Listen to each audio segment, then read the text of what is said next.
Bloomberg Audio Studios. Podcasts, radio, news. You're listening to the Bloomberg Balance of Power podcast. Catch us live weekdays at noon and 5 p.m. Eastern on Apple CarPlay and Android Auto with the Bloomberg Business app. Listen on demand wherever you get your podcasts or watch us live on YouTube. The newly elected Pope, Leo XIV, stepping now off the balcony in Vatican City after his election as the next Pope, of course, making history as the first American Pope, but also showcasing that he spent much of his life in Peru and in Rome as he spoke to supporters and, of course, Catholics around the world, the more than 1 billion of them in both Italian and in Spanish, as he made his first words as the new pontiff. I'm Kailey Leinz in Washington with Bloomberg's Michael Shepard, as we've been listening and watching Vatican City live here on Bloomberg TV and radio. Obviously, Mike, history being made in this moment, as we just heard our first words from an American Pope who also took the time to thank his predecessor, the late Pope Francis. He did, and that was early in his remarks. He spoke, Kailey, for about 10 minutes to those gathered in St. Peter's Square and those tuning in around the world, waiting to hear the first words from this new pontiff. What was interesting is that he chose to speak first in Italian, as is custom in the Vatican, and then in Spanish, aiming a message specifically at his friends and former colleagues in Peru, where he had served as Archbishop and had even acquired Peruvian citizenship after serving many years there. So he is someone not just with North American roots here in the U.S., born in Chicago, but somebody who spent much of his career in the developing world, some key years there before he was summoned to the Vatican by Pope Francis to serve in a key role there. Yeah, and it's his alignment with the late Pope Francis that maybe gives us some signal as to the direction he is likely to carry the Catholic Church in as we move forward, having just been elected by the 133 cardinals who, again, only began their conclave yesterday. This new Pope, Pope Leo XIV, of course, was elected in relatively few rounds of voting. I would also point out we have heard from the U.S. President Donald Trump on his election, already on Truth Social, the president congratulating the former Cardinal Robert Francis Prevost, who was just named Pope, the new president, or the new Pope, rather, creating some excitement for President Trump as he talks about him being the first American Pope. He says, quote, "What excitement and what a great honor for our country," Mike, saying he looks forward to meeting with Pope Leo XIV. And what's interesting, Kailey, is that during his remarks in Italian, he did send a signal that he may be following in the legacy of his predecessor, Pope Francis, when it comes to taking a more progressive approach, especially when it comes to things like charity and being present in the evangelization throughout the world. His remarks in Italian, he referred to pushing for peace and justice and doing all that is worthy of their faith in Jesus Christ. Very lucky to have Mike Shepard with me here on Bloomberg TV and radio on this day, understanding the Italian spoken by the Pope. And we're also very lucky to have Mary C. Boyes with us. She's professor of practical theology at Union Theological Seminary, who is here with us on Bloomberg TV and radio. Professor, my apologies for having to cut you off earlier as we saw the Pope emerge. But now that we have heard him speak, you were expressing to us before your surprise. How do you anticipate that he will carry the church forward? I thought his first words were significant. He began by evoking scripture, by evoking the text from the Gospel of John, in which Jesus returns to his disciples and says, "Peace be with you." And then evoking the presence of Pope Francis at St. Peter's Basilica with the crowds on Easter Sunday morning. I thought that was a certain linkage over time between the greatest feast of the Christian liturgical year, which is Easter Sunday, and this message of peace and that evil will not prevail. That's one of the things that the new Pope has said in this probably hastily composed greeting that he gave. One of the other things that he said that I thought also evoked Pope Francis, is that dialogue is a bridge that we must use in bringing people together and in working for peace and justice. So it seems to me he really sets himself in the tradition of of Pope Francis in particular. The fact that he has spent most of his priesthood in Peru and in Rome means that while he is an American from the great city of Chicago, he is an international person. He has a global experience. I think the fact that he was in South America in Peru for a long time, that he chose to speak in Spanish and to refer to the people of his diocese there. I think these are all signals that this is a man who has a global vision in a time when there is so much division in our world, within our nations, but also between our nations. Now, that doesn't magically heal the world, but it's important that he is an international person. Professor, you're I pointing don't know what to to. make of. Go ahead. I was going to say, Professor, you've pointed to Pope Leo as someone with an international focus and orientation, much like his predecessor. Pope Francis had taken an ecumenical approach, reaching beyond the boundaries of the Christian church to other faiths. Will we expect his successor to continue that effort? I certainly hope so, and I think his notion of dialogue as a bridge is key here. And he spoke on more than one occasion in that short reading about all men and women, brothers and sisters, all.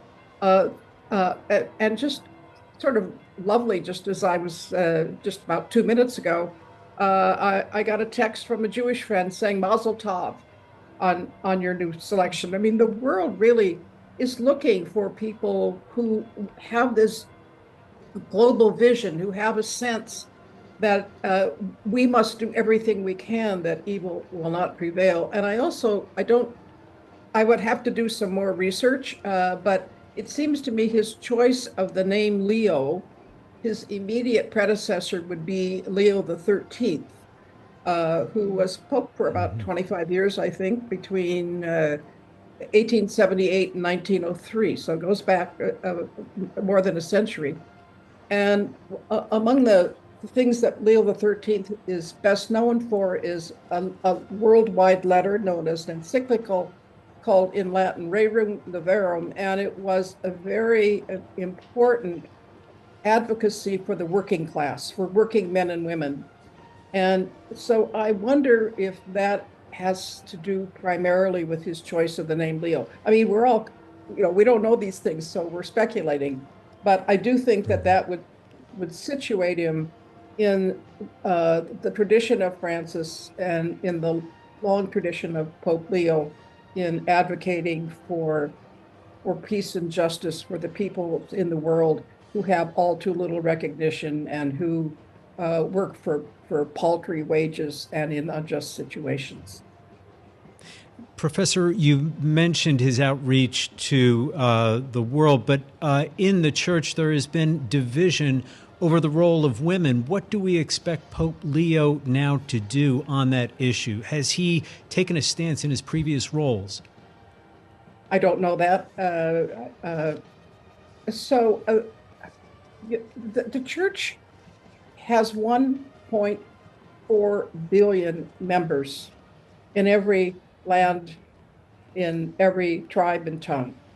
So to say that we're divided is also to say this is an inordinately complex, ancient institution, the oldest institution, long continuous institution in the West. So, and one of the complications is that the status and role of women differs from culture to culture. So I hope that this Pope will be an advocate for more inclusion of women. I feel very, very strongly that until the church is much more the church it claims to be, a church that welcomes everyone, that uses the gifts of women for leadership, that it will be a lesser church. So, but what exactly, I think, Pope Francis had real opposition. I would say enemies. And I'm not sure he had the political capital, if you will, to do more for women. I also think he had some pretty traditional notions of women. I don't know what our new Pope's experience has been. Mm-hmm. But my guess is that working in Peru, he would have worked with many women who probably kept the church going on a daily basis and who did teaching of the people and that sort of thing. I hope the first thing that will happen, but in terms of an ordination, will be the ordination of women as deacons. We know that historically that is a given in the church. But this has to work by the sort of the leadership in various nations, and we know that in many cultures women have a very inferior place. So how this exactly is going to happen, I think it's going to happen with encouragement, and particularly in certain countries where women are more prepared for leadership.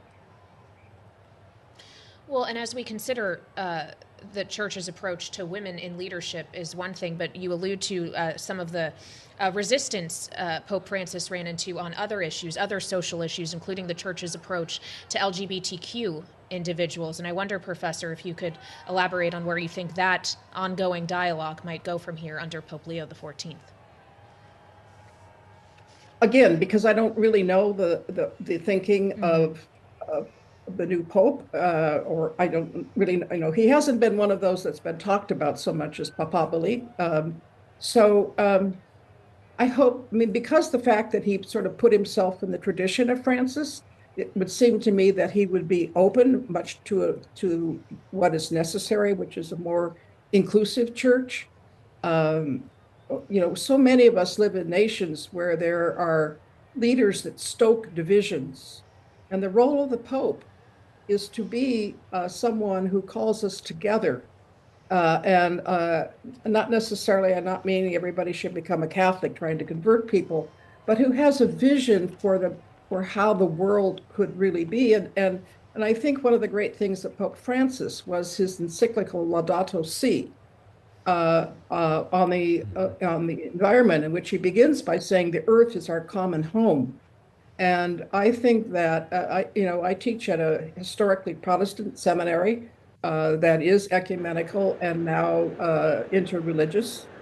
And I would say that his encyclical made a profound effect on many people in our seminary community who are not Catholic, but could see the wisdom and really the prophetic character of Laudato Si. So the Pope speaks, yes, to and within the church, but what the Pope says is heard by many others, and the Pope has he has a microphone. He has Yes. People in the world paying attention. He doesn't just work as an internal bureaucrat. And he will be trying to send a message to the world with his first trip outside Rome. Where do you think he will be putting his greatest stock and his first investment? We saw, for instance, Pope Francis visit an island off the Italian coast to highlight the plight of migrants. But what would this new Pope's priority perhaps be? That's an excellent question. And I don't really know. I'd have to really think about this. I suspect it would be probably something to do with workers. It might be among immigrants, because and migrants, these issues have certainly not gone away. I think that it would be a very interesting exercise for everybody in the church to talk about what this should be. Well, and we understand we are dealing with a lot of unknown questions here as we are just hours into knowing this new Pope. Professor, we so appreciate you joining us on this historic day. Mary C. Boyce, Professor of Practical Theology at Union Theological Seminary. We appreciate you joining us here on Bloomberg TV and radio after the conclave made its selection. And of course, an American Pope is now in charge of the Catholic Church, Pope Leo XIV. now, Mike. And this is a historic moment, Kailey. We still have so much more to learn about the direction that he will be setting for the church and the stamp that he will be trying to put globally on where his policy views are and what issues he's going to highlight as most important. Yeah, and of course, referencing or alluding to his global reach in his initial remarks in Vatican City as he spoke to Catholics all around the world, the more than 1 billion of them in Italian and Spanish, and led a prayer in Latin. Pope Leo XIV, thank you for being with us. Thanks for listening to the Balance of Power podcast.